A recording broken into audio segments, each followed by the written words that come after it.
Rahm Emanuel, for people who maybe don't know, excuse me, he's the former mayor of Chicago. He was one of the architects of President Obama's campaign, longtime Democratic operative strategist, a real kingmaker in the party for a very long time, someone that has a reputation for being just an absolute viper. So he went on the I've Had It podcast, which is hosted by Jennifer Welch. For people that don't know that podcast, it's basically like the progressive white woman's Mecca. And they got into an argument that went viral yesterday. Let's play the clip. What have you had it with? I would say we have a series of topics that I think sometimes consume and other topics that don't actually get the attention that they should get. And we ended up fighting for the wrong things. We were really south on kitchen table issues. We weren't really good about the family room issues. I disagree with you. I disagree with you 100%. Okay, the only room we were do really well was the bathroom. And that's the smallest room in the house. That is such bullshit. That is total bullshit. That is buying into the right-wing media narrative. And I'm so sick of Democrats like you selling out and saying this. You know who talks about trans people more than anybody? MAGA. Kamala Harris talked about home ownership. She talked about kitchen table issues. Trump's over there droning on about Hannibal Lecter. Are you kidding me? This is where the Democrats lose because we're playing the game with the rule book. They've ripped the rule book up and are cramming it down everybody's throat. And Democrats are upset because Joe Biden pardoned his son. We got to fucking fight. They're the gender obsessed weirdos, not us. We're the ones who fight for Social Security. We fight for Medicare. And yeah, we're not going to bully trans people. We're not going to fucking do it. Fine. Okay, well, that's spicy. I have a lot to say. I think Jennifer Welch is a person who is very indicative of the progressive wing of the Democratic Party, of someone who thinks, again, we should make trans issues the number one, and I agree with her, make it the number one issue you all run again in all elections, midterms, local, everything. Make it your number one issue, an issue that 80% of the American population disagrees with, by all means.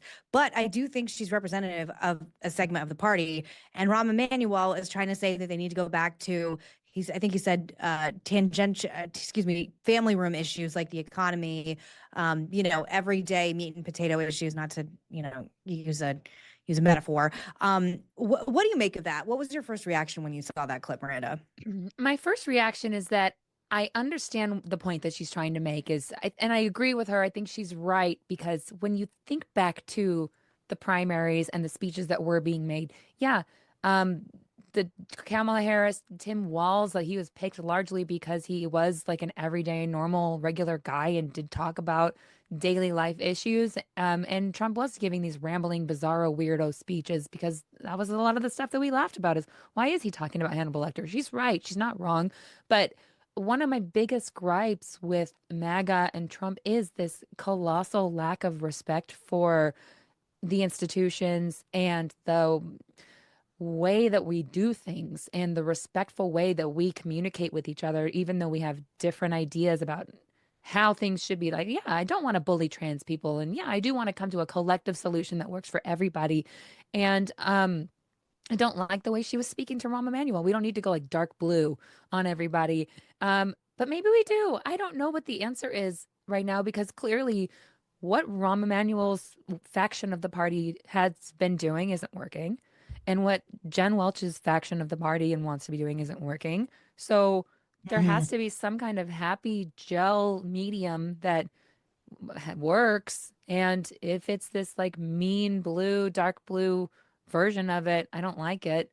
But if she's right, this like tore up the rule book and we got to play down and dirty like them, I don't like that. I don't want to be a part of it. And I couldn't figure out if she was doing it like for the clicks and for the camera, or if she actually means it. I mean, it because has to be. It was very performative, and this woman is a former reality television star, so just like keep that in mind. The thing that I think is interesting is like Rahm Emanuel, again, if you don't think that like, focusing on I actually think like the way for Democrats to the promised land is through everything economic, talking about like economic populism, but through the lens of AOC. Like, I think there's a real like soft white underbelly right now for Democrats, because there's new polling that literally just came out before I came on that Trump's numbers are getting much softer because of the economy. He's at 40% right now in the first 100 days. It's not good. And I think it's the first time it's happened in like of extremely over 100 years, I believe, but I'll fact check it afterward, to have that soft of numbers this soon into a new administration. And again, I think it's the economy is stupid, which it always is. So I think Ram is correct. I think like there's a path through that. But I don't know how like the David Hoggs and the Jennifer Welches and the Rahm Emanuels and the old school Democrats, I don't think there is a place for these two things together. And if you don't have a coalition that can come together, you don't have a coalition. There just aren't enough Democrats registered in the country.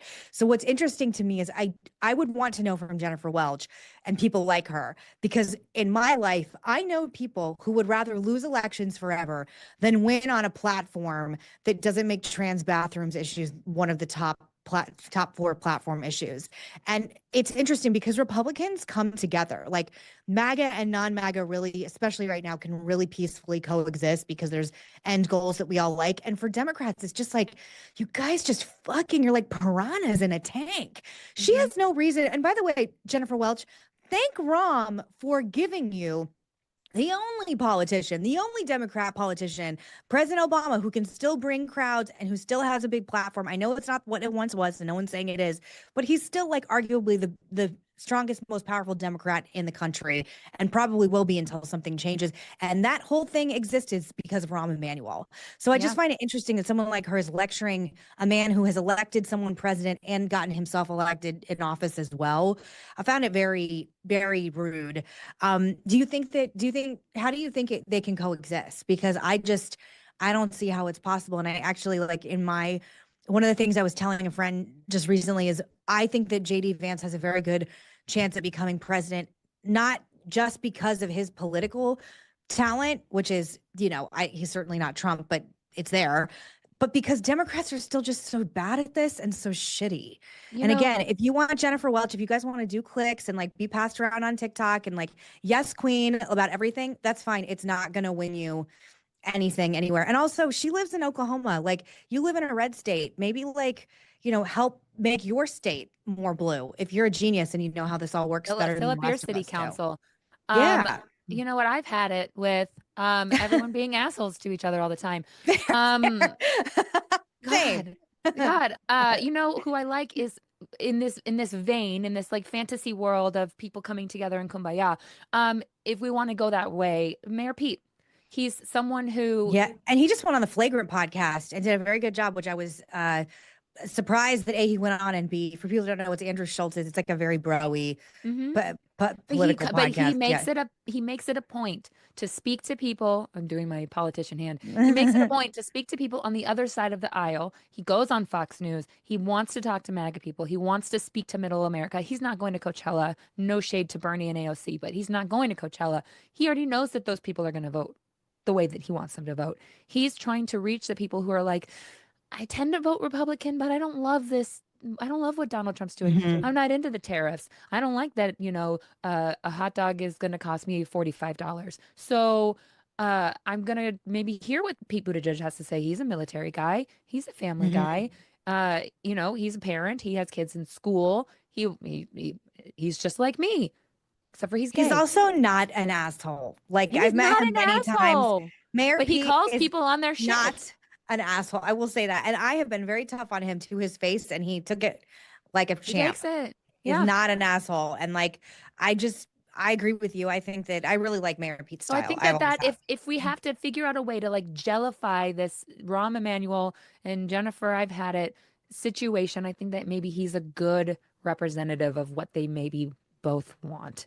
And he could not that we need to humanize and put like a robot in this box, but maybe he can be a bridge between them. This tiny little clip is the petri dish lens into why 2028 is going to be so contentious and difficult for no one's ever Democrat enough, no one's ever liberal enough. You're wrong on Israel, you're wrong on Palestine. You're not an ally enough. You're never enough in the Democrat Party. And I'm sick of it. I love and respect my liberal friends, and I know, this isn't a personal thing.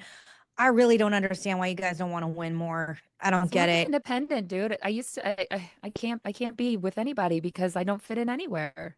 But also there's a certain point where it's like, winning matters and politics also matter. And like politics is a game, and it's a game of addition, not subtraction. And if you want to make your platform an issue that 80% of the American public disagrees with, you're going to subtract people. And again, I don't make these rules. I'm not making a commentary on how I feel about trans rights or anything, although you can easily Google how I feel about all of it.